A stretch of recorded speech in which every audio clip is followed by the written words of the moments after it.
सभी रूहानी रूहों और परमार्थी जीवों का चैनल रूह का अंदाज स्वागत करता है।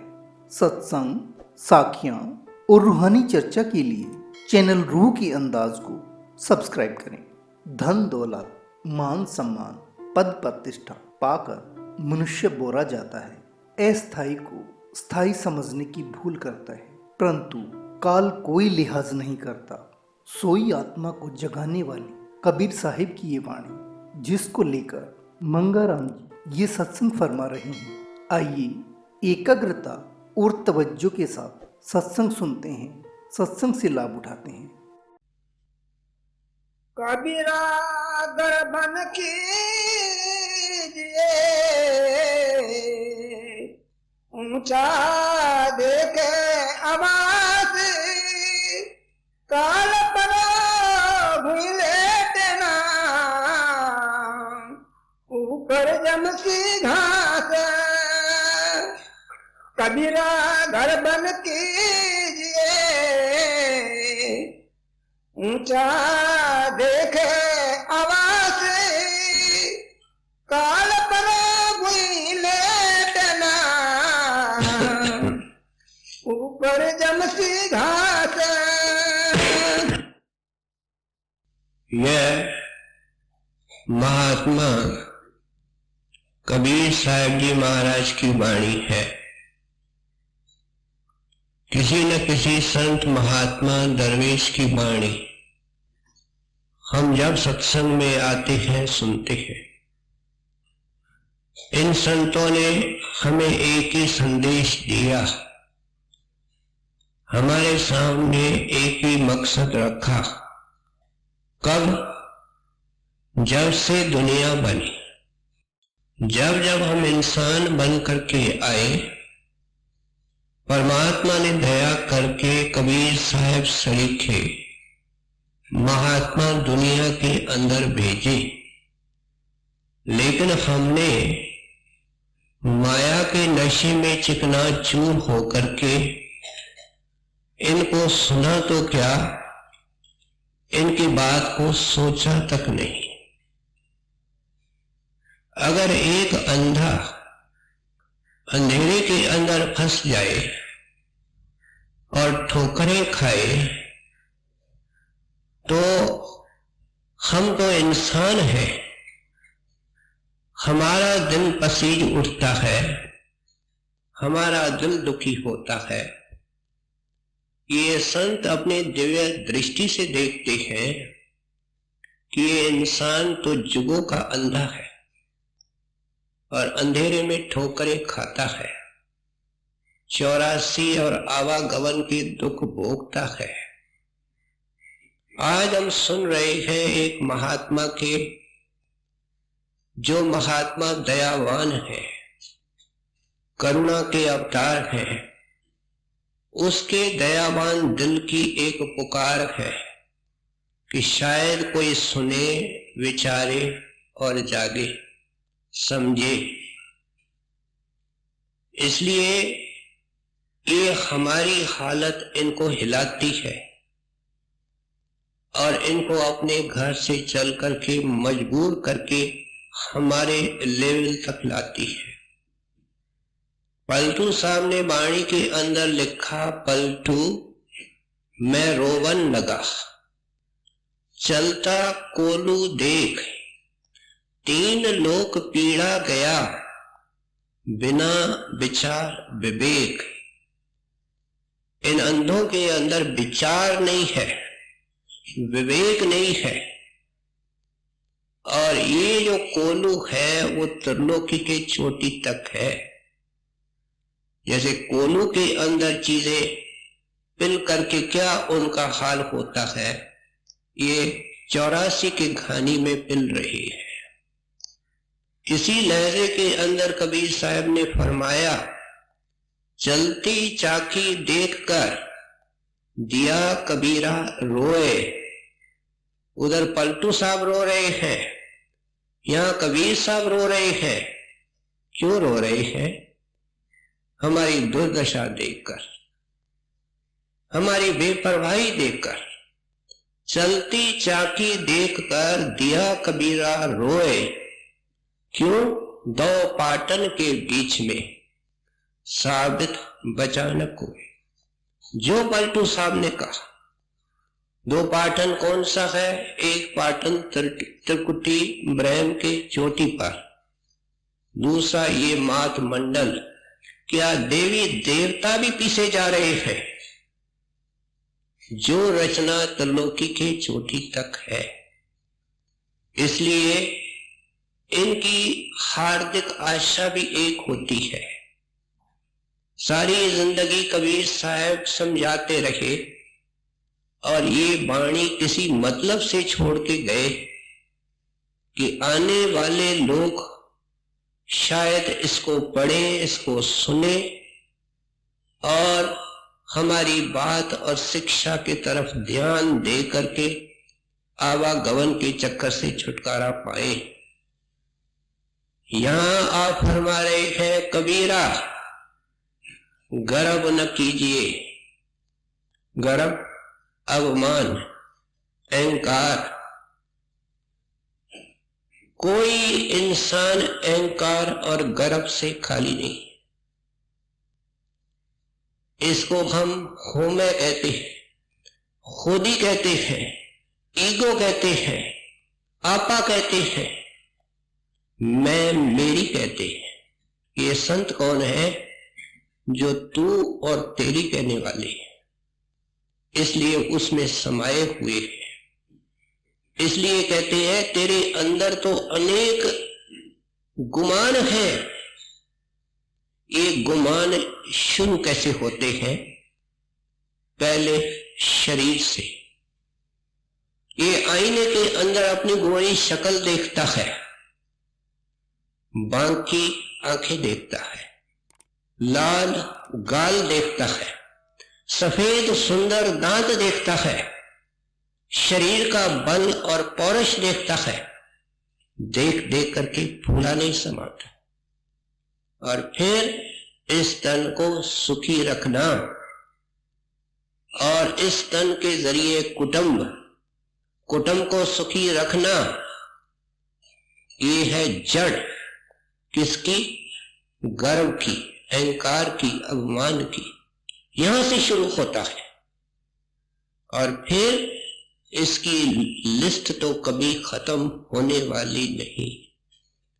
जब कुटुंब परिवार भी सुखी हो गया तो शान चाहिए, मान चाहिए, पता नहीं ये मर जाता है, लेकिन इसकी पकड़ बंद नहीं होती है। इसलिए तो कबीर साहब ने कहा, तू आंख बंद करके दुनिया में चलता है, मुट्ठी बांध के जन्म लियो है। तुम्हारे घर में बच्चे पैदा होते हैं, क्या देखते हो कैसे पैदा होते हैं? उनकी मुट्ठी बंद होती है। साथ में क्या समझाते हैं? हाथ पसारे जाओगे। उसी बच्चे को जब बड़ा होकर के दुनिया से हम अलविदा करते हैं तो देखते हैं हाथ पसारे जाओगे। सारी जिंदगी उस मुट्ठी को इसने पकड़ने की कोशिश की। ये पकड़ना क्या है? जैसे हवा को पकड़ना। और जब भी खोले का खाली होगी, कहते हैं पकड़ने के लायक जो चीज थी प्यारा, वो तुमने नहीं पकड़ी, तुमने अपने गुमानों के अंदर उस चीज को गंवाया। चरणदास जी महाराज लिखते हैं, भर मत आया पाई मानिश दे, ऐसो अवसर फिर कहां। भाई इंसान का चोला लाखों टक्कर मारने के बाद मिलता है। कर क्या? नाम शताबी ले। कभी किसी संत महात्मा के चरणों में जा करके तेरे अंदर जो प्रकाश और शांति का भंडार है नाम, उसको पकड़ने की कोशिश कर। पलटू हर जस गाय ले।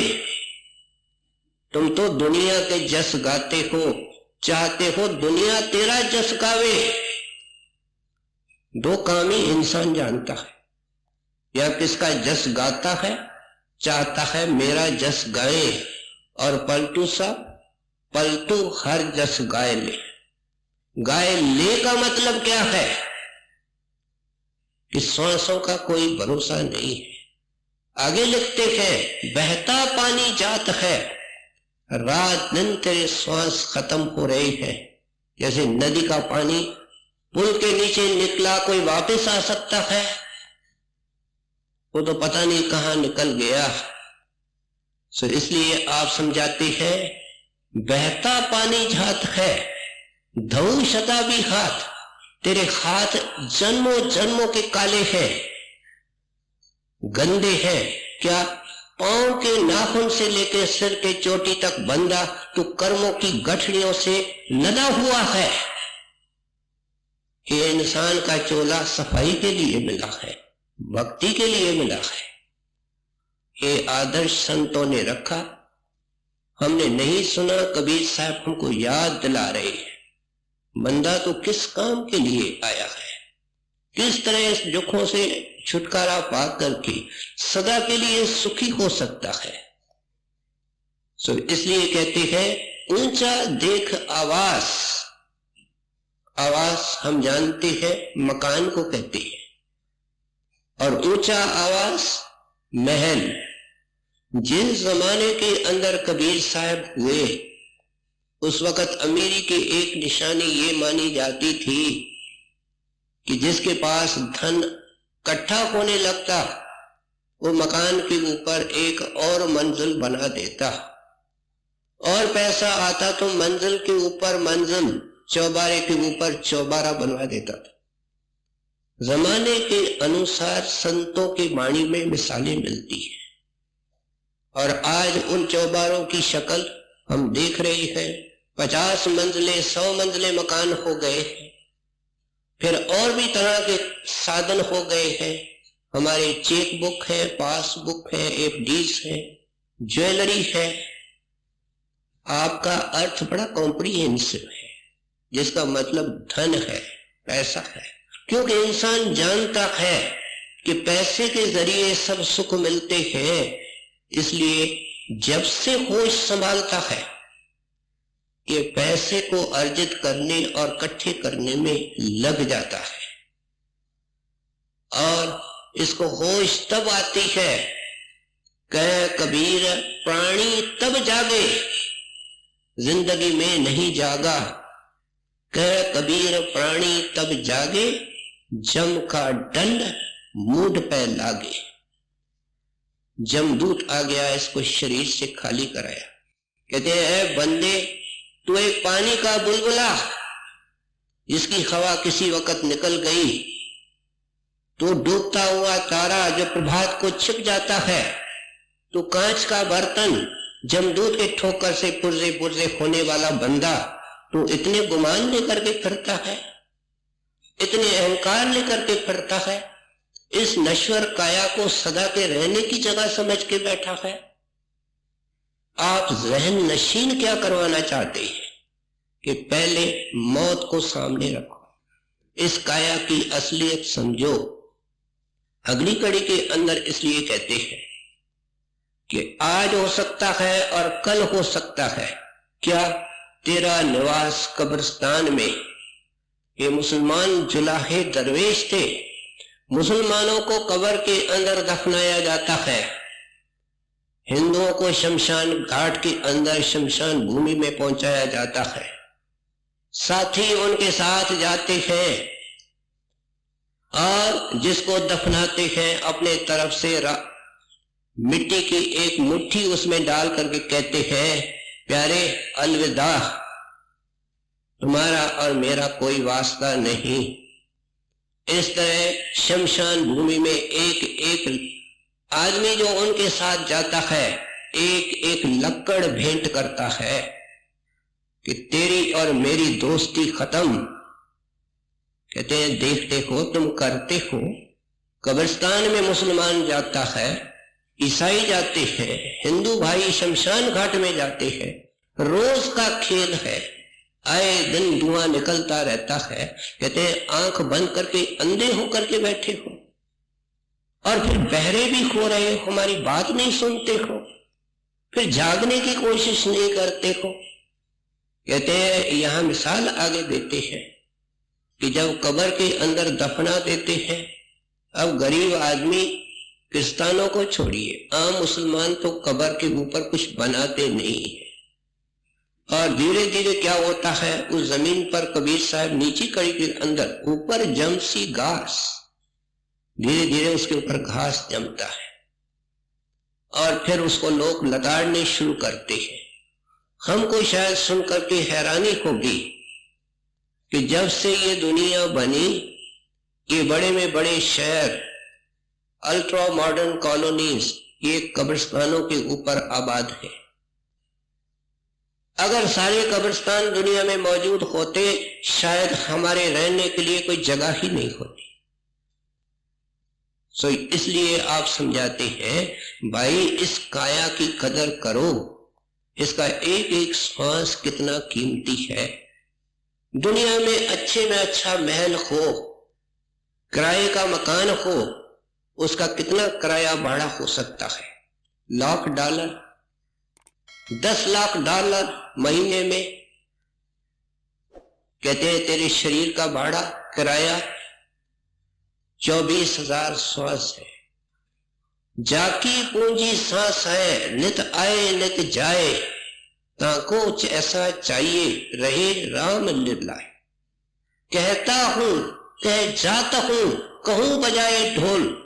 ऐसे क्यों कहते हैं ये संत कि हम सुनने को इनकार करते हैं? संत इसी लहजे में पुकारते आए। कितने आदमियों ने, कितने लोगों ने कबीर साहब को अपने जिंदगी में सुना, सोचा और उनकी शिक्षा का अनुसरण किया। कहता हूं कह जाता हूं, कहूं बजाए ढोल, क्योंकि जन्मों का बहरा है, एक जन्म का बहरा नहीं सुनता है, ये तो जन्मों जन्मों का बहरा है। सौसा खाली जात है, 3 लोक का मोल, सारी त्रिलोकी दोगे, याद रख बंदे, तेरे को एक श्वास नहीं मिलेगा। सिकंदर ने अपनी पूरी बादशाही ऑफर की थी हकीमों को, इतने श्वास दे दो कि मैं अपने देश पहुंच करके माता का दर्शन करूं, माता को देखूं। हकीमों ने सिर नीचे कर दिए कि खुदाबंद के हाथ में है, हमारे हाथ में नहीं। कहते हैं, क्यों सबक सीखने से इनकार करते हो? क्यों कटु सत्य से मुंह मोड़ने की कोशिश करते हो? इस शरीर की असलियत समझो। ये किसी वक्त नश्वर काया खत्म हो जाएगी, तेरे को कब्र के अंदर दफनाया जाएगा, शमशान घाट में। कबीर साहब ने तो बड़े दिल छेड़ने वाले शब्दों में लिखा है कि जिस वक्त किसी के सुंदर काया को जलाते हैं, हड्डियां टूटती है जैसे लकड़ियों के टूटने की आवाज होती है। इसके सुंदर बाल जलते हैं जैसे घास जलाया जाता है। क्या कमी छोड़ी है, और हमने बेपरवाही में क्या कमी छोड़ी है? इसलिए इनकी भावना है, इनकी ये आशा भी है कि कोई किस्मत वाला सुनेगा, अपने जिंदगी को बदलने की कोशिश करेगा। शेख फरीद साहब के जमाने के अंदर एक दिल को चुभने वाली बात मिलती है जो ऐन इस दोहे से संबंध रखती है। एक बार शेख फरीद साहब कहीं से शहर से जा रहे थे, एक मुरीद उनके साथ। बड़ा ऊंचा मकान, ऊंचा देख आवास। महात्मा जानते हुए भी भोले बन जाते हैं। कहते हैं, भाई ये किसका महल है? मुरीद कहता है, हजरत एक वैश्या का है, उसने ये गंदा पेशा अख्तियार किया है, लेकिन इसके मकान के अंदर से मार पीट और रोने की आवाज आ रही है। ये ध्यान देकर के सुन, किसकी है? संतों के बात के अंदर बात, राज के अंदर राज होता है। मुरीद सुन करके कहता है, हजरत इसके पास कोई नौकर नौकरियाना बहुत है, एक नौकरानी को मार रही है, उसमें सुरमा पीसा है, उस सुरमे के अंदर कोई मोटा दाना रह गया है, उस वैश्या के आंख में सुरमा डालते हुए वो दाना खटका है, इसलिए उसको डंडा लेकर के पीट रही है कि तुमने ध्यान से और सावधानी से सुरमा नहीं पीसा है। शेख फरीद खामोश हो गए। ये है हमको जीवों को सिखाने के तरीके। ये सब संतों के तरीके होते हैं। कुछ अरसे के बाद उसी मुरीद को लेकर के जंगल की तरफ शेख फरीद साहब चले और एक कब्र थी, उसके पास आकर के खड़े हो गए। अब जानवरों को जंगल के अंदर जब खाने को कुछ नहीं मिलता है तो ताजी कब्र की तलाश करते हैं। इसके अंदर लाश ताजा होगा, हमको खाने को कुछ मिल जाएगा। उस कब्र को जानवरों ने मिट्टी हटा करके लाश को बाहर करके उसका मांस खा लिया। पिंजर बड़ा है और पिंजर सूख चुका है। हम जानते हैं कि इन आंखों के बीच में भी तो हड्डियां हैं, उनके अंदर ये मालिक ने आंखें सेट की है सॉकेट से। उन दोनों आंखों के अंदर शेख फरीद साहब क्या देखते हैं कि पंखी है, उन्होंने आकर के निवास किया है, अपने अंडे दिए हैं, वो बच्चे बन चुके हैं, वो सोते हैं, बैठते हैं, पेशाब करते हैं। मुरीद से पूछते हैं कि प्यारे ये किसकी कब्र है? कहते हैं हजरत ये तो आप जानो। कहते हैं भाई ये उस वैश्या की कब्र है और उस पर शेख फरीद ने वाणी उचारी है और अपने कलाम में लिख करके गए हैं। इस सारे इंसिडेंट का जो सार है, जिन लोयन जग मोया सो लोयन मैं डिट, पंजाबी है। लोयन का मतलब आंखें है। जिन आंखों ने, मैंने वो आंखें देखी थी जिन्होंने सारे दुनिया को मोहित कर रखा था, वैश्या की, और आज भी मैं उन आंखों को देख रहा हूं। सो लोयन में डिठा से पंखी सोए बैठ, उसके अंदर पंखी बैठे हैं, सोते हैं, खाते हैं, पेशाब करते हैं। ये सब क्यों?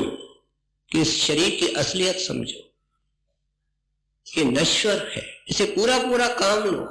पूरा पूरा काम क्या लेना है? संतों की वाणी सुन के अभी आए, संदर्भ के रूप में, हवाले के रूप में मालिक की भक्ति करनी है। ये भक्ति का आदर्श रख करके उसकी पूर्ति कैसे हो सकती है, यही विषय आपका है, आगे समझाते हैं। कबीरा घर बन कीजिए, ऊंचा देखे आवाज, काल बड़ा भुई लेटना, ऊपर जमसी घास, आस पास जोधा खड़ा, सभी बजावे गाने, बीच महले से ले गया, ऐसा काल कराल। कहते हैं देख ले अपनी बेपरवाही, वो काल कराल है, जमदूत लिहाज नहीं जानता। कहते हैं वो तुमको जिस वक्त पकड़ने आएगा, प्यारे तुम्हारी एक जोर नहीं चलेगा, एक दरखास्त नहीं चलेगी। और वो भयानक है, भयानक के साथ बेरहम है। इंसान छोटा हो बड़ा हो, औरत हो आदमी हो, अमीर हो गरीब हो, देसी हो विदेशी हो, सबके अंदर मालिक ने एक कंप्यूटर रखा है। मालिक का बनाया हुआ कंप्यूटर काम दिन और रात करता है और सांसों की गिनती करता है। सारा आईने की तरह उनके सामने कंप्यूटर होता है। कितने श्वास इसने जिंदगी में लेने हैं, कितने इसने श्वास ले लिए हैं, बाकी बैलेंस कितना रहता है, गिनती होती रहती है। जब अंतिम श्वास किसी भी प्राणी के निकलते हैं, धर्म राय वारंट इशू कर देता है, जमदूत के हवाले करता है, जिसको मुसलमान कहते हैं मौत का फरिश्ता, अंग्रेजी में कहते हैं एंजल ऑफ डेथ। कि इस श्वास के अंदर इस प्राणी को शरीर से अलग करके ले आओ। कहते हैं दिन हो रात हो, अपना घर हो पराया घर हो, शादी हो गमी हो, सेहत में हो बीमार हो, किस जगह है किस जगह नहीं है उससे उसका वास्ता नहीं। जब वो पकड़ने उस घड़ी में आता है, शास्त्र कहते हैं वो इतना भयानक होता है कि उसको पत्थर दे करके पानी को जाए। ये मिसाल कहां की है? बाहर, और वो भयानक शक्ल अंदर है। कोई दुनिया के अंदर भयानक शक्ल तस्वीर उसके शक्ल का मुकाबला नहीं कर सकती। इतना महाभयानक है, महाभयानक के साथ महाबेरहम है। वो माता कहती है भाई ये बच्चा कल पैदा हुआ है, इसका पिता गुजर चुका है, इसका कोई भाई नहीं है, इसको कौन संभालेगा, ये अनाथ हो जाएगा। वो कहता है माता मेरा इन बातों से कोई संबंध नहीं है, ये तो जिसने वारंट इशू किया है आपको उससे बात करनी होगी, मैं अपना काम करके जाऊंगा। एक कहता है बुजुर्ग भाई कल मेरे एक ही बेटा है, उसकी कल शादी है, एक दिन तो छुट्टी दे दे। कहते हैं भाई साहब उससे मांग जिसने ये वारंट इशू किया है, मेरा इससे संबंध नहीं। इसलिए गुरु साहब ने वाणी के अंदर क्या लिखा? हुक्मी बंदा, वो तो धर्मराय के हुक्म का बंदा है। हुक्मी बंदा हुक्म कमावे, हुक्मे करदा साहो है। वो तो हुक्म की तामील करता है और प्राण निकाल करके छोड़ जाता है। कहते हैं कोई पता है तेरे को? आने का दिन सबको पता है, बल्कि ये मूर्ख आदमी ये नहीं सोचता है कि मेरा एक साल घट गया, ये तो उस दिन बर्थडे पार्टी करता है। सोचने और चिंतन के बजाय ये खुशियां मनाता है कि मेरी एक साल उम्र घट गई है, ये है उसकी खुशी। इससे बड़ा मूर्ख कौन? सो इसलिए आप समझाते हैं कि वो कोई पता नहीं है कि किसी वक्त आता है। क्या भूकंप की रिपोर्टें आए दिन हमारे पास नहीं आई? हजारों आदमी शांति से घरों में सोए पड़े हैं। शहरों के शहर, बड़े मॉडर्न शहर, एक पूरा शहर कब्रिस्तान बना हुआ है। क्या एक जमदूत आया? हरेक को अलग जमदूत आया लेने, हरेक को पकड़ के ले गया। किसी को पता तक नहीं चला, किसी को सपना तक नहीं था कि सुबह को ये होगा। कहते पढ़ते भी हो, सुनते भी हो, आजकल टीवी पर देखते भी हो, फिर सोचते नहीं हो कि ये हशर आएगा, ये आंधी आएगी। यहां तो एक्सट्रीम की एक मिसाल देते हैं। कितना बड़ा सम्राट को कबीर साहब कहते हैं, आस पास जोता कड़ा, सभी बजाएं काल, हथियार खोल करके खड़े रहे, महलों को अच्छी तरह बंद करके रखो, तो भी वो काल ऐसा कराल है कि उस राजा महाराजा जो अंदर छिप के बैठा है उसको शरीर से अलग करके प्राण ले जाएगा। मौलाना रूम साहब की एक वार्ता श्री हजूर महाराज जी अंग्रेजों की मीटिंग में सुनाया करते थे कि एक बार एक मुसलमान बादशाह का वजीर उसके महल के बगीचे में टहल रहा था। उधर मौत का फरिश्ता सामने आ गया, मुस्कुरा के कहता है जनाब यहां सैर कर रहे हो, ये तो बड़ी हैरानी की बात है, आज तो तुमने मेरा शिकार होना है। ऐसे कह के वो शक्ल गुम हो गई। इसके तो छक्के छूट गए, ठंडा हो गया, सुन हो गया। आया बादशाह के पास, बादशाह ने सियाने बुलाए, वजीर बुलाए। किसी ने कहा इसके मन का भ्रम है, ये जोर से कहता है भ्रम नहीं है, असलियत है, इसका कुछ प्रबंध करो। सबने मिलकर के ये राय बनाई, तेरे को बगीचे में पकड़ेगा, ठीक है, हम आपको सिपाही देते हैं, जितनी संख्या में चाहिए, पहरेदार देते हैं और तेज तुर्की घोड़ा देते हैं, तुम बैठ करके अभी से सारा देश अपना लंबा चौड़ा है, जहां तक जा सकते हो, जहां तक दौड़ सकते हो चले जाओ, कैसे तुमको पकड़ेगा। उस वजीर ने घोड़ा लिया, उसके रक्षक चले, चलता रहा, न खाना न पीना। दोपहर को 2 बजे करीब करीब उसकी जान निकलने लगी, थक गया। वजीर था, एक रेस्ट हाउस में चला गया।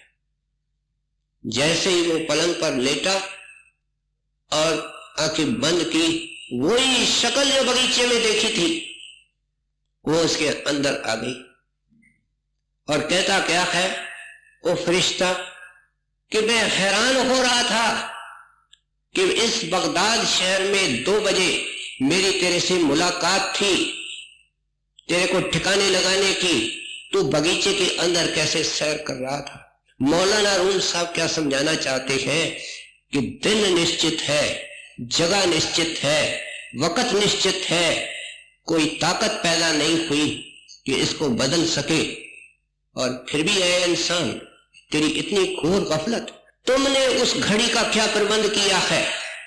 तुम हर दुख के लिए पहले सोचते हो, उसका प्रबंध करते हो, इस भयानक घड़ी के लिए तुमने क्या प्रबंध किया है, समझाते हुए आगे जिक्र करते हैं। आस पास जोदा खड़ा सभी बजाए गाल, बीच महले से ले गया ऐसा काल कराल। गुरु साहिब तो एक है, दूजा सब आकार, आपा मेटे गुरु भजे तब पावे करतार। अब कहते हैं इस काल को बनाने वाला वो अकाल पुरख है, वो वाहिगुरु है, परमेश्वर है, कुल मालिक है। कहते हैं उसके शरण में जाने से ही इस काल से कोई बच सकता है। अब वो तो अलग है, अगम है, हमारे पहुंच से परे है, अदृष्ट है, उसको ही दया सताती है, क्योंकि हम तन नहीं, हम मन नहीं, हमारी असलियत आत्मा है और आत्मा उसकी अंश है। कोई माँ जो बच्चे को हमेशा के लिए भुला देवे, विशेषकर जब वो कष्ट में हो। ये दुनिया की स्वार्थी माता और वो परम पिता, वो कैसे हमको भुलाए, वो हमको लेने आता है। कैसे? गुर साहिब कर जानी। गुर साहिब तो एक है, दूजा सब आकार। यही तो खता खाई है इंसान तुमने कि तुमने सच्चे और झूठे महात्माओं को एक क्लास के अंदर, कैटेगरी के अंदर डाल दिया और तुमने उनको अपने जैसा इंसान समझा। लेकिन उनके अंदर कुछ खास भी इंसान है। वो क्या है? जिनका आकार नजर आता है लेकिन साहिब का नूर उनके अंदर झलकता है। उसको ही हम संत कहते हैं, सतगुरु कहते हैं, दरवेश कहते हैं, मिस्टिक कहते हैं, जो जिसके अंदर और साहिब के अंदर कोई फर्क नहीं होता। गुरबाणी के अंदर आए दिन हम सुनते हैं, गुर में आप रक्षा करतारे, उसी का नाम गुरु है, जिसके अंदर करतार खुद अपनी इच्छा से आकर के देह धार करके बैठा है। इसलिए गुरु साहब ने वाणी के अंदर फिर याद दिलाया कि हमने इस शरीर का मंथन किया है, इसके अंदर हमने बिलो करके क्या पाया है? गुर गोविंद, गोविंद गुरु है, नानक भेद न भाई। भेद तेरे वास्ते है, लेकिन जिसने डुबकी लगाई है अंदर, उसके लिए क्या है?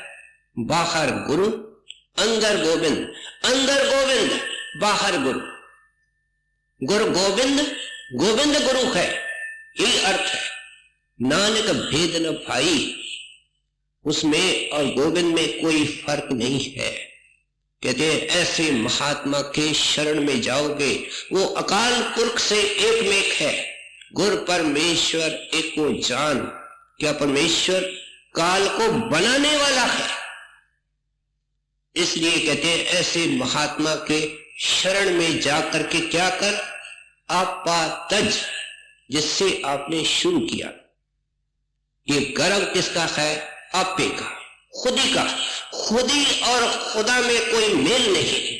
खुदी ने हमको खुदा से जुदा किया है, आपे ने हमको अपने से जुदा किया है। कहते हैं आपे को मिटा, और इसकी पूरी टेक्निक संतों के पास है। आपा क्या है? हस्ती। हस्ती को मिटाने का तरीका क्या है? संत बहुत आसान फॉर्मूला लेकर के आते हैं। हर देश का बंदा, हर देश की बहन, बुजुर्ग, छोटा बड़ा इस चीज को अपना सकता है। वो भक्ति के भंडार जो हमारे अंदर पड़े हैं, गुप्त रूप में उनको प्रकट करना है। और अच्छी तरह वो समझाते हैं कि तू दिन रात सिमरन ध्यान करता है। सिमरन शब्द का अर्थ क्या है? याद करना। और वो किस चीज को हम याद करते हैं? हर बात के पीछे मैं मेरी होता है। कहते हैं इसको बदलना है। जिसने ये शरीर दिया है तू तेरी के अंदर, इसलिए वो अपना कमाया हुआ नाम हमको बताते हैं कि इस नाम का सिमरन करो, इसका बारंबार अभ्यास करो, तो आपको ध्यान भी उसका आएगा जिस अकाल का ये सिमरन है। प्रभु के सिमरन गर्भ न बसे। कहते हैं जो गर्भ में आया ही नहीं, अर्थ क्या? उसकी मुक्ति हो गई। मुक्ति होगी उस नाम के सिमरन। प्रभु के सिमरन गर्भ न बसे, वापिस गर्भ में आएगा नहीं। आएगा नहीं तो पैदा नहीं हुआ, पैदा नहीं हुआ तो मौत वापिस नहीं होगी। ये सीधी सादी एक उनकी फॉर्मूला। वो अपना ट्राइड कमाया हुआ गुरु के बरकत से भरा हुआ नाम हमको देते हैं। और जब देते हैं तो हमारे जन्मों जन्मों की टूटी हुई सूरत, उसका कनेक्शन शब्द के साथ करते हैं। हम सुनते हैं शब्द में बेअंत प्रकाश है, बेअंत उसके अंदर खुशी और मधुरता है। एक अजीब अलौकिक संगीत है। एक नई बिंदु के ऊपर विचार करें जो आए दिन कभी कभी किताबों में और अखबारों में आती है कि एक आदमी, उसके ऊपर कोई खास समस्या है, कोई खास प्रॉब्लम है, या कोई विद्वान है जो बहुत गहराई से गंभीरता से किसी बिंदु पर सोच रहा है। रिपोर्टें आती है कि उनको कमरे के अंदर संगीत सुनाई देता है। एन अकेला, चित एन एकाग्र। एकाग्रता का अर्थ क्या है? जिसमें कोई होश नहीं, न वातावरण की न शरीर की। वो कहते हैं हमारे को कमरे के अंदर संगीत सुनाई देता है। कभी कभी ऐसी घटनाएं होती हैं जिसमें चित्त एकाग्र होता है। कहते हैं हमको प्रकाश नजर आता है, गुम हो जाता है। ये मिसाल हजूर महाराज जी की दी हुई है। साथ में लिखते हैं कि उनको पता नहीं होता है ये क्यों होता है, लेकिन ये प्रकाश, ये संगीत उनको कोई फायदा नहीं पहुंचा सकता। उनके अख्तियार में नहीं है कि उस प्रकाश को वापस देख सके। ये उनके अख्तियार में नहीं है कि उस शब्द की झनकार को वापस सुन सके। उनका मन एकाग्र हो गया। इसलिए कहते हैं ये सिमरन एकाग्र करेगा मन को। मन जो मिनट मिनट में दुनिया के बारे में सोचता है। एकाग्र करने का तरीका क्या है कि अपनी बैठक, जो तुम्हारे मन की बैठक दुनिया के कोने कोने में है, उस बैठक को आंखों के बीच में रख। क्यों? कि वह है घर का दरवाजा, एंट्री पॉइंट वो है, अंदर जाने की पॉइंट वह है। भिखारी जब दान चाहता है तो क्या करता है? दानी के दरवाजे में आता है और दरवाजे को सोच पुकार से प्रार्थना करता है। ये काम गुरु सेवक को सिखाता है कि शरीर को भूल जा, आंखों के बीच में बैठ और चित्त को एकाग्र करके यहां अपने नाम को ऐसे प्रेम से जप। और कोई मन पर सारे बोझ उतार करके जप। कोई बोझ रख के बैठा, वहीं मन जाएगा। हल्का होकर के बैठ, अलर्ट होकर के बैठ, नींद निकाल करके बैठ, उस मालिक का ग्राहक होकर के बैठ, मंगता होकर के बैठ, प्यारे प्यासा होकर के बैठ।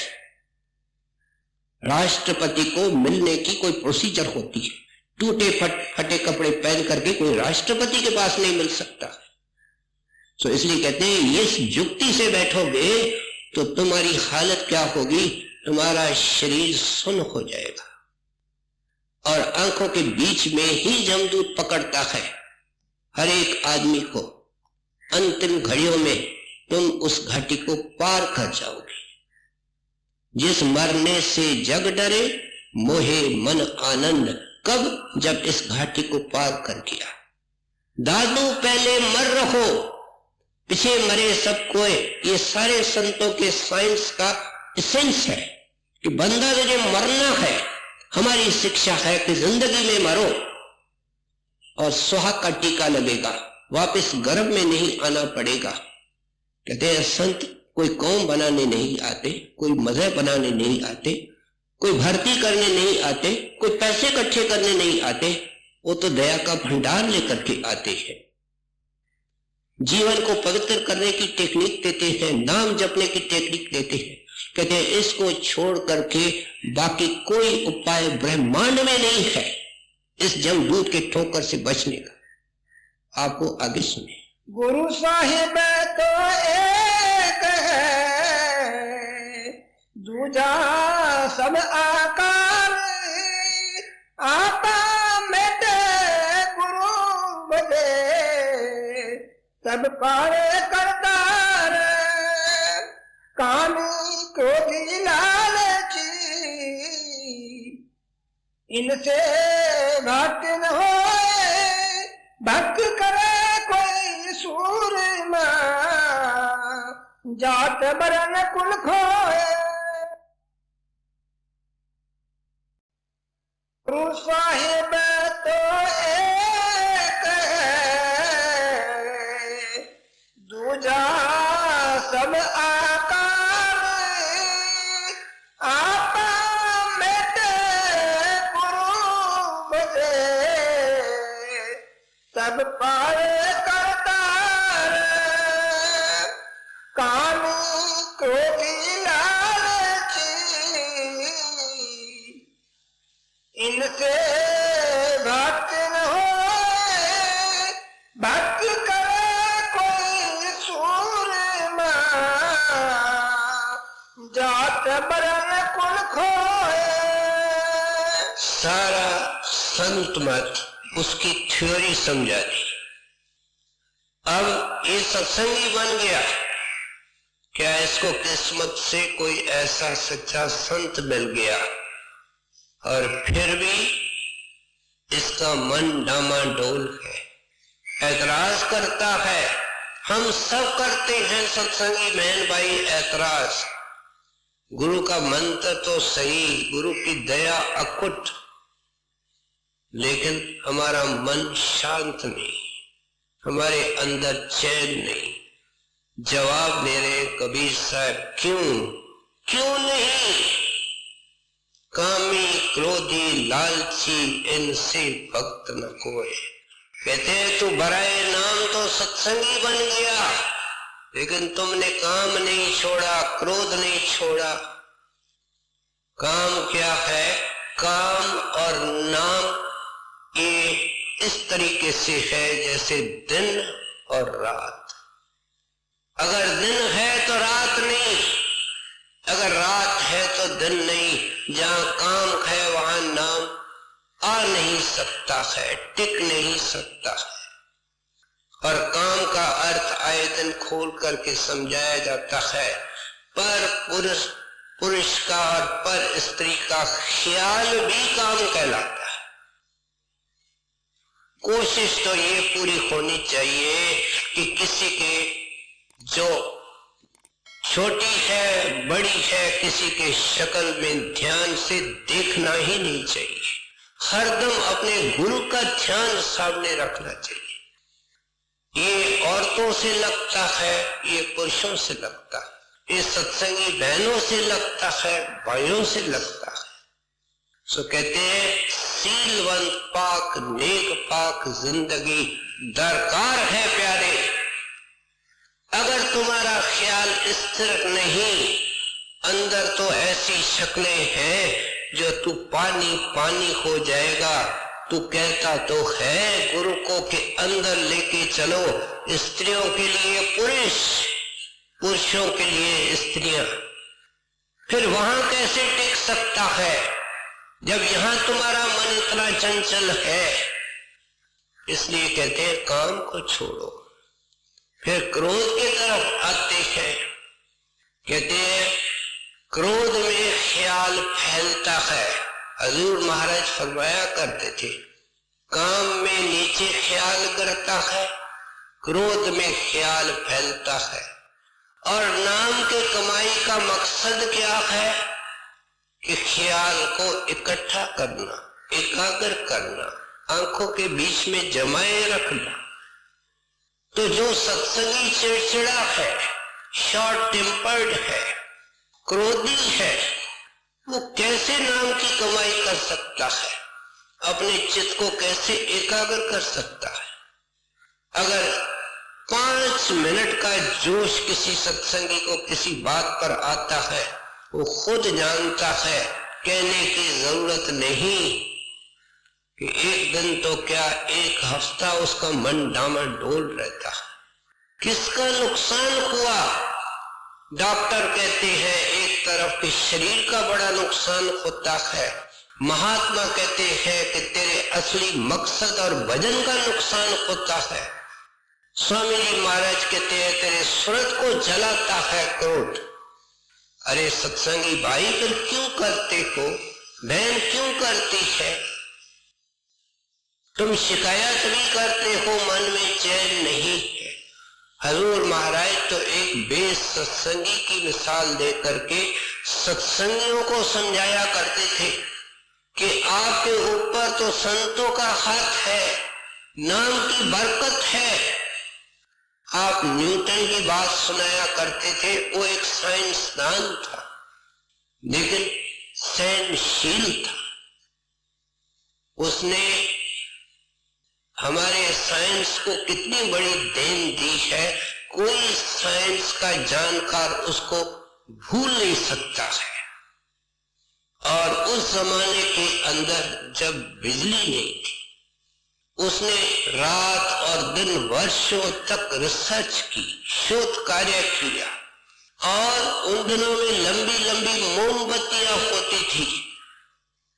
दिन और रात उसने शोध कार्य किया, यहां तक कहते हैं उसकी नजर भी खत्म होती गई, लेकिन अपने मिशन को नहीं छोड़ा।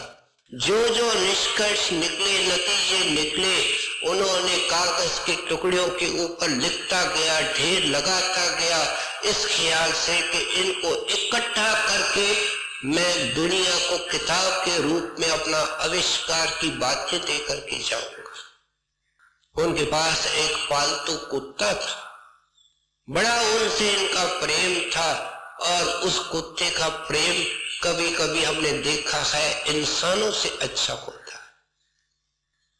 सो इसलिए एक बार जब ये काम करके किसी थक गए, बाहर गए, वापस आए, देखते हैं रात का वक्त है, मोमबत्ती जल रही थी, उसको कुत्ते ने उल्टा दिया और उसके उलट जाने से उस कागज की टिप्पणियां, जिसके अंदर उसकी सारी जिंदगी की मेहनत थी, वो जल करके खाक की ढेरी बन गई।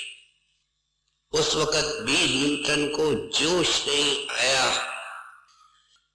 थोड़ी देर रुक करके सोच करके उसने कुत्ते के पीठ पर हाथ रखा। तू मेरा प्यारा मित्र है, तुमको कुछ पता नहीं, तेरे को बोध नहीं, तुमने कौन सा नुकसान कर दिया, कितना नुकसान कर दिया। अगर तेरे को होश होती, समझ होती तो तू कभी नहीं करता, क्योंकि तू मेरा हितैषी है, पुराना मित्र है। हजूर कहते थे कि उसके ऊपर संतों का हाथ नहीं था, विवेक था, विचार था, आप संतों की वाणी सुनते हो, संतों का नाम मिला हुआ है, आप न्यूटन जैसे बने को, इतनी सहन शक्ति है, इतना धीरज है। सो इसलिए आप कहते हैं आपकी जो शिकायत है कि इतने होते हुए भी मन के अंदर ठहराव नहीं, शांति नहीं, सुख नहीं, कारण अंदर काम है, क्रोध है। कामी क्रोधी लालची इनसे भक्त न होए, भक्ति करे कोई सूरमा, जात बरन कुल खोए। साईं इतना दीजिए,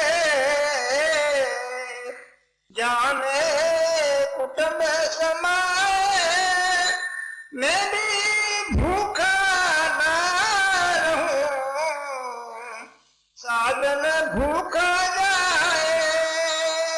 पिछली कड़ी के अंदर आपने काम क्रोध के साथ लालची भी लिखा था, उस लालच को अभी समझा रहे हैं। साईं इतना दीजिए, जामे कुटुंब समाए, मैं भी भूखा ना रहूं, साधन भूखा जाए। क्या है? संतोष की आवाज, संतोष की पुकार, जो लालच के विपरीत है। कहते हैं मैं मालिक आपसे कुछ नहीं मांगता हूं, मुझे केवल इतनी छोटी सी झोपड़ी दे दो और इतना सा खाना मेरे लिए आप प्रबंध कर दो कि मैं 2 रोटी खा करके आपकी भक्ति करूं, और इत्तेफाक से कोई सत्संगी आवे, कोई साधु आवे, तो ऐ मालिक मैं उसकी भी सेवा करूं, उसको भी 2 रोटी खिला दूं, और कृपा संग मुझे कुछ नहीं चाहिए। सोचे अपनी विचारधारा। कहते ये विचारधारा जब तक सत्संगी की नहीं बनी है, न उसका बना है, कबीर साहब कहते हैं प्यारे नहीं बनेगा। करते रहो कोशिश, इतना संतोषी बनना पड़ेगा। ये संतोष का आदर्श है जो कबीर साहब हमारे सामने रखते, और महात्माओं ने जिंदगी के द्वारा समझाया। ये वो महात्मा हैं जिनके 2 बड़े उस वक्त के बड़े राजा सेवक थे, राजा बेर सिंह और राजा बघेल सिंह। लेकिन आपकी जिंदगी हमसे छिपी हुई नहीं है। इनके घर के अंदर कभी 1 महीने का अनाज नहीं होता था, ये हालत इनकी थी। और माता लोई भी कमाई वाली एक आत्मा थी। ऐसी हालतें होती कि अचानक साधु आ जाते, संगत आ जाती, अपने हिस्से की रखी हुई रोटी उनको खिला देते, चुपचाप कबीर साहब माता लोई पानी पी करके सो जाते। एक बार बहुत सारे साधु या सत्संगी आ गए, माता लोई को कहने लगे कि लाओ। उसने इशारे में हाथ जोड़ करके कहा कुछ भी नहीं है। अकेलाई में कहते हैं बंदोबस्त करना है, खिलाना है, कहीं जाकर के बंदोबस्त करके आ। गुरमुख औरत नहीं थी, गुरमुख सेवका थी। सतवचन कह के कहती है कि कोई उल्टा शर्त रख दे। कहते जब साधुओं की सेवा करनी है तो शर्त का क्या सवाल पैदा होता है। बाहर गई दुकान में, 1-2 में, एक दुकानदार का मन गंदा हो गया इसकी सुंदर शक्ल माता लोई की देख करके। कहते जितने पैसे चाहिए ले जा, लेकिन रात को आना पड़ेगा। गुरमुख सेवका थी, गुरु का वचन सामने था। जब साधुओं की सेवा करनी है तो शर्त को क्या देखना है, ये है पूर्ण विश्वास, सेवक का गुरु के ऊपर। कहती है ठीक है। पैसे लेकर के साधुओं की सेवा हो गई, शाम हो गई, सत्संगी साधु रवाने हो गए। कबीर साहब को कहते हैं उस लुच्चे सेठ ने ये शर्त रखी है। तो कबीर साहब कहते हैं कि सत्संगी का धर्म है कि वायदे को निभाना,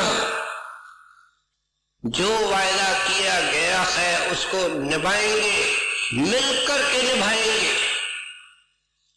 शाम हो गई, अंधेरा हो गया, उधर जोर से पानी पड़ने लगा। उन दिनों में शायद छाते नहीं थे। कबीर साहब ने माता लोई के ऊपर एक मोटा कंबल डाला कि पानी में भीगने जाए, और गलियों के अंदर कीचड़ थी। माता लोई को कंधे पर बिठाया, किस तरफ उस सेठ का मकान है। आए और उसके थड़े पर, चबूतरे पर उनको उतारा। कहते मैं बाहर खड़ा हूं, तू जा। पहले तो सेठ बहुत हर्षित हुआ, लेकिन देखता है कि इतना जोर का पानी इतने अरसे से पड़ रहा है, इसके शरीर पर एक भी पानी की बूंद नहीं है, कपड़ा गीला नहीं है, पांव में कीचड़ नहीं है। पूछता है कि भाई ये कैसे हो सकता है। कहते हैं मेरा पति मेरे ऊपर कंबल डाल करके, कंधे पर बिठा करके यहां मुझे छोड़ने आए हैं और खुद बाहर खड़े हैं। मेरे को अंदर भेजा है कि वायदे को निभाओ। इंसान के अंदर दिल है और उस दिल में ईश्वर है। ये सब करने वाले, चाबी फेरने वाले कबीर साहब खुद थे। उन्होंने उनके तारने का सामान बनाना था। सेठ साहब सोच में पड़ गए कि कोई पति भी ये काम कर सकता है, ये देवता काम कर सकता है, ये इंसान का काम नहीं। उस वक्त उनके चरणों में गिर पड़ा, कहता है माता मुझे माफ करो, मुझे बाहर लेके चलो, अपने देवता पति के दर्शन कराओ। बाहर आकर के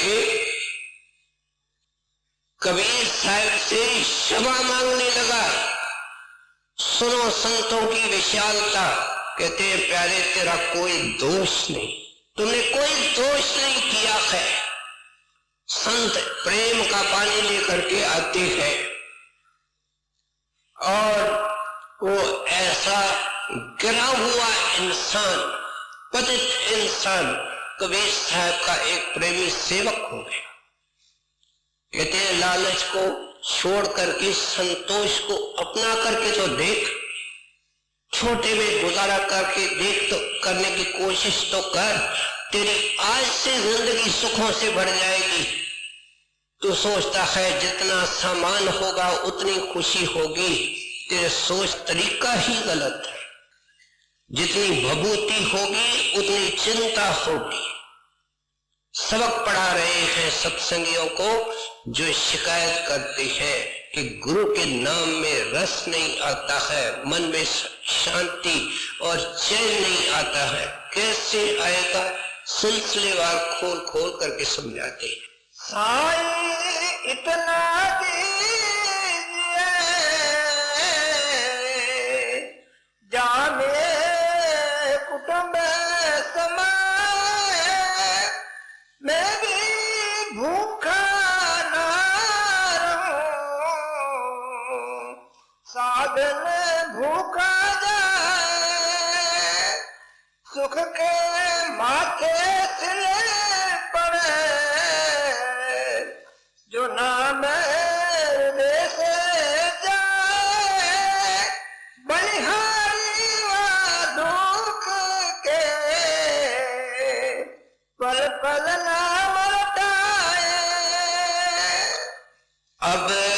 समझा रहे हैं कि तेरा भजन बंदगी क्यों नहीं होता है। चैन भजन बंदगी में है, चैन सिमरन में है।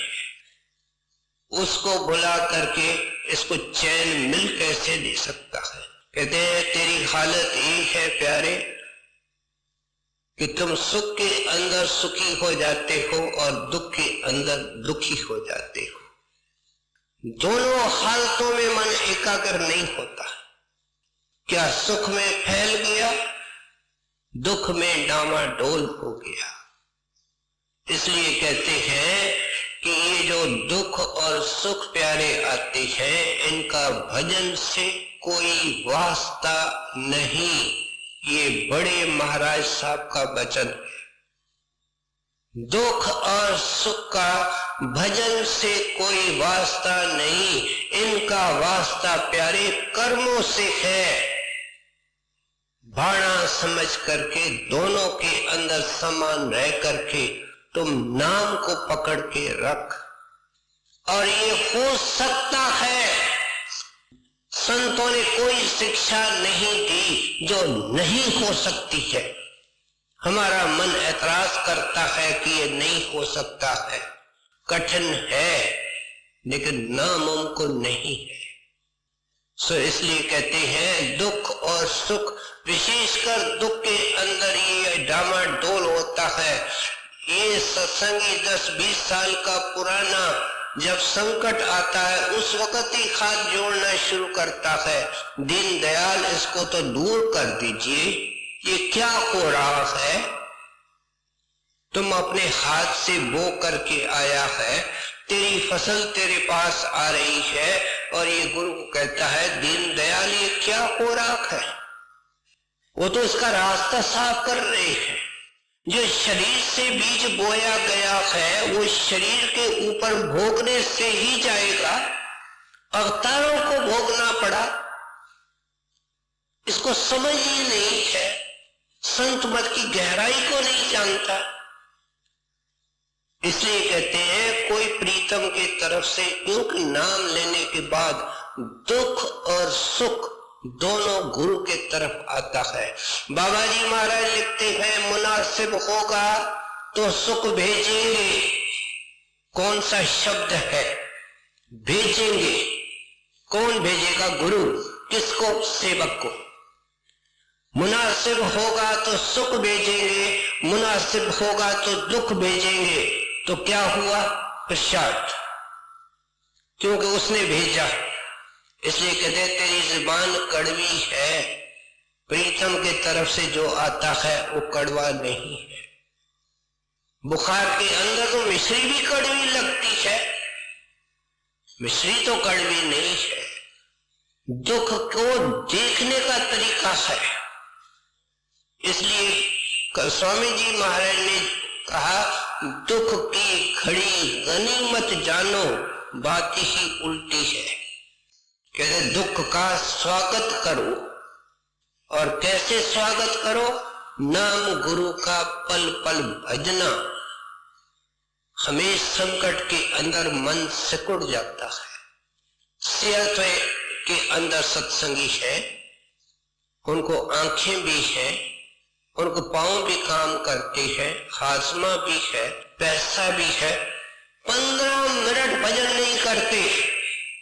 उधर आपको बूढ़े मिलेंगे जिनकी टांगे टाइट है, आंखों की नजर कम है, हजम खाना नहीं होता, 2-2, 3-3, 4-4 घंटे बैठते हैं। क्या ये मन का दृष्टिकोण नहीं? सेहत की कदर भी उसको आती है जब वो बीमार होता है। संत कहते हैं जब सेहत में हो तो सेहत का फायदा उठा। मालिक ने पैसा दिया है तो मिनिमम अपने ऊपर खर्च करके, साथ संगत के ऊपर खर्च करके उस सेहत और पैसे का फायदा लेकर के भजन कर, क्योंकि उस दरगाह के अंदर तो वो घड़ी लेखे में है, लेखे में वो घड़ी जो तुमने नाम की कमाई में लगाई। क्या साथ संगत की सेवा की? सत्संग में हम सुनते हैं, सुनने का विषय नहीं है, ये अमल में लाने की चीज है, करने का विषय है। सेवा करते हैं, सेवा करते हुए सिमरन के अंदर कौन सी रुकावट है? इनको दुगना फायदा है। सेवा को जो इतना बड़ा महत्व दिया गया है, क्यों कि ये दोनों चीज कमा सकता है। सिमरन करते हुए सेवा करे तो सिमरन का फल है, और सेवा गुरु की प्रसन्नता। इसको करनी नहीं आती है, फलाने ने सेवा की, इसने नहीं की, ये ऐसे करता है, ये बड़ा है, ये हुक्म चलाता है। इस बुद्धू को समझ ही नहीं है कि देने वाला कौन, कौन से दरवाजे से मिल रहा है। क्या उस इंचार्ज और जत्थेदार से जो खुद भिखारी है? न हमको सेवा का चज है, न सत्संग का चज है, तो भजन का हमको विधि कैसे आवे? ये हमारी जिंदगी के जो नुक्स है, जिसके कारण हमको सुख और शांति नहीं मिल रही है, उसको पिन पॉइंट करके अच्छी तरह कबीर साहब समझा रहे हैं। सुख के माथे सिले पड़े, जो नाम हृदय से जाए, बलिहारी व दुख के पल पल नाम रटाए। कबीरा सोया क्या करे, जाग के जपो मुरारी, एक दिन है सोना, लंबे पाप सारे, श्वास श्वास में नाम ले, गिरता श्वास खोए, ना जाने श्वास का आवन होए। कहते हैं काम भजन करने से होगा, और भजन करने की विधि इन दोहों के अंदर अच्छी तरह खोल के समझाते हैं। कहते हैं पहला, सांस सांस में नाम ले, व्यर्था सांस न खोए, क्यों का जानी इस सांस का आवन हो न होए।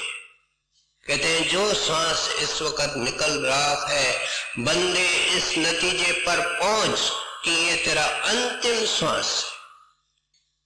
जब तक इसको अंतिम श्वास नहीं सोचेगा, कल को सोचेगा, कल वाला गया।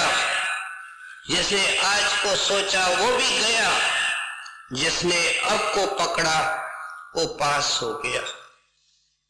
कहते हैं इस वक्त, इस घड़ी में जो श्वास निकल रहा है, ये नाम कोई कोने के अंदर बैठने का विषय नहीं है, मुर्गे की तरह छिपने का विषय नहीं है।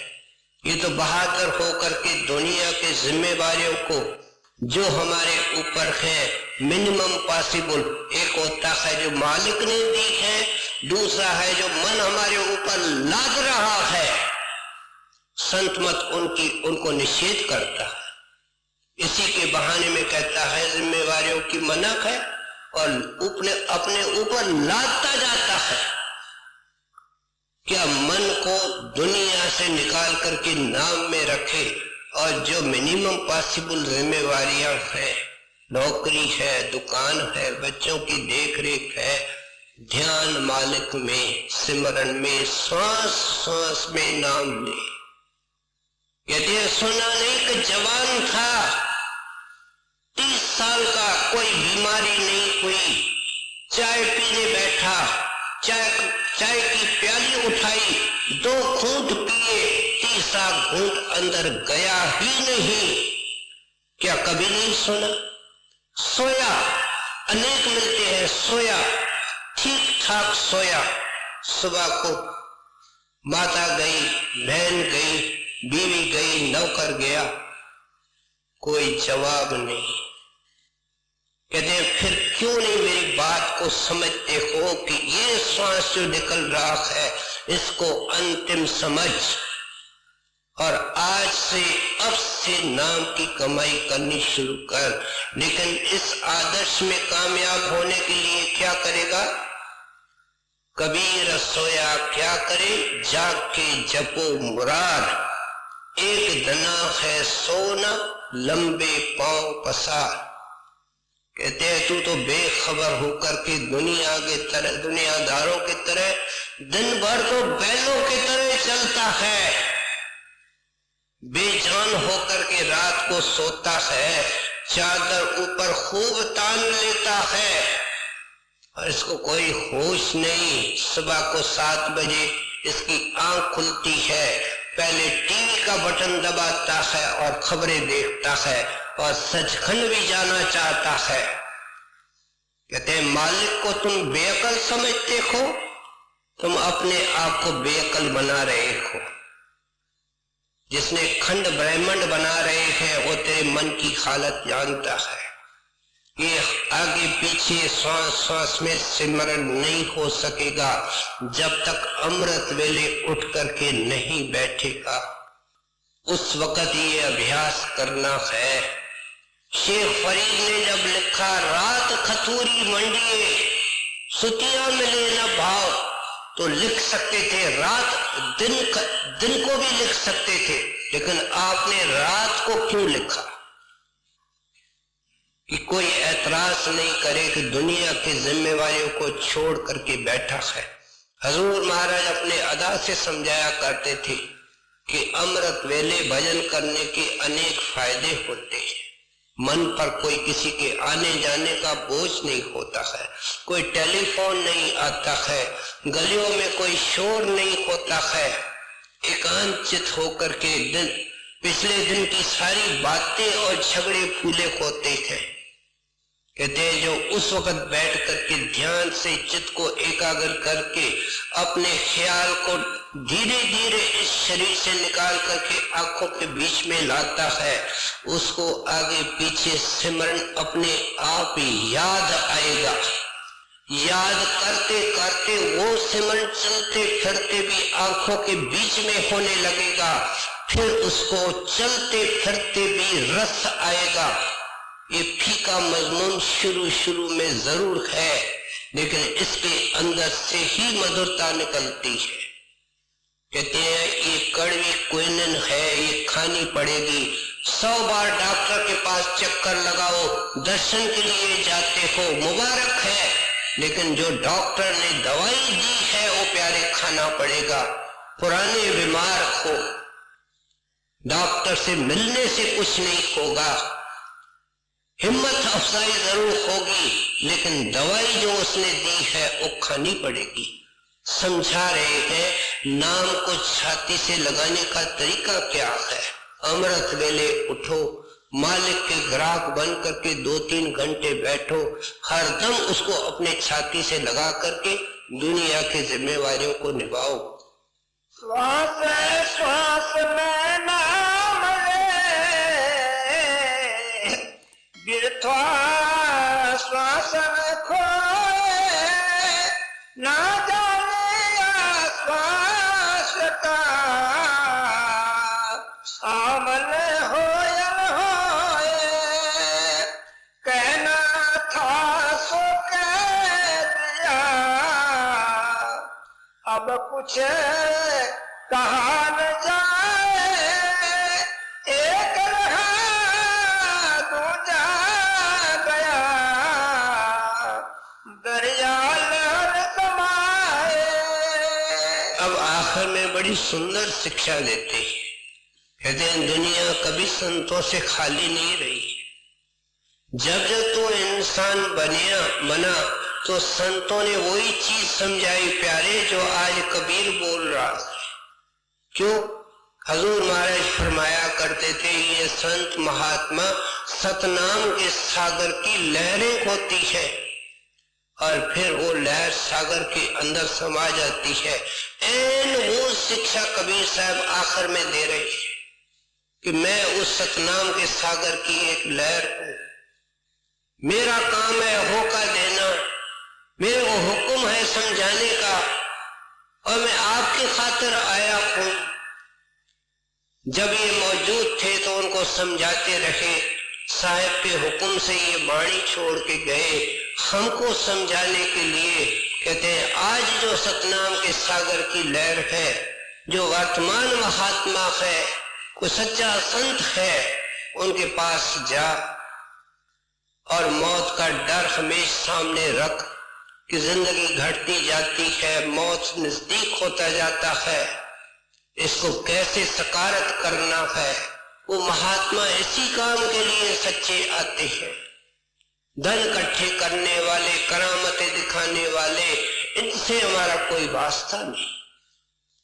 कहते हैं उसे नाम लेकर के नाम की कमाई करनी है, जीवन को पवित्र बनाना है, काम क्रोध और लोभ लालच को छोड़ना है, संतोष को अपनाना है, थोड़े में गुजारा करना है। जिंदगी को सफल करने का क्या तरीका है, जिंदगी के मकसद की कैसे पूर्ति हो सकती है, कबीर साहब ने अच्छी तरह खोल के समझा दिया। कहना था तो कह दिया, अब कुछ कहा न जाए।